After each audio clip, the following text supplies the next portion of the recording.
olan sözlerine inanmışam. Sevgiden aşıp daşan hislerine aldanmışam.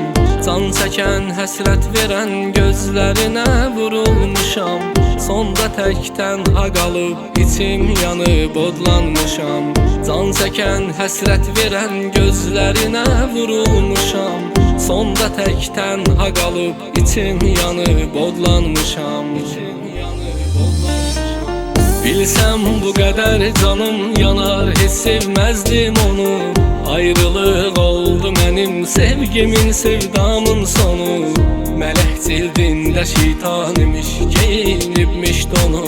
Sən demə başdan qurubmuş yar özü üçün oyunu. Bilsəm bu qədər canım yanar, heç sevməzdim onu. Ayrılıq oldu mənim sevgimin, sevdamın sonu. Mələk cildində şeytan imiş, geyinibmiş donu. Sən demə başdan qurubmuş yar özü üçün oyunu.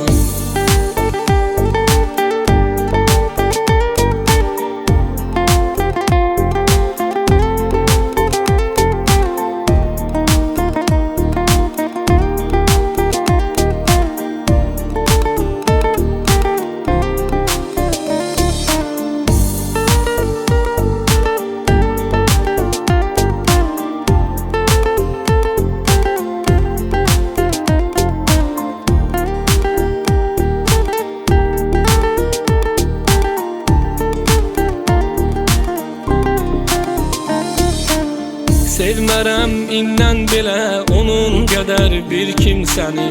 Qoymaram gəlib yenə bir də kimsə üstündəni. Sevgimi bastırmışam, sevməyəcəm heç kimsəni.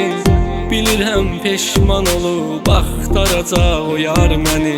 Sevgimi bastırmışam, sevməyəcəm heç kimsəni. Bilirəm peşman olub axtaracaq o yar məni. Bilsəm bu qədər canım yanar, heç sevməzdim onu. Ayrılıq oldu mənim sevgimin, sevdamın sonu.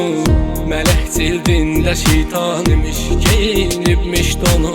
Sən demə başdan qurubmuş yar özü üçün oyunu. Bilsəm bu qədər canım yanar, heç sevməzdim onu. Ayrılıq oldu mənim sevgimin, sevdamın sonu. Mələk cildində şeytan imiş, geyinibmiş donu. Sən demə başdan qurubmuş yar özü üçün oyunu.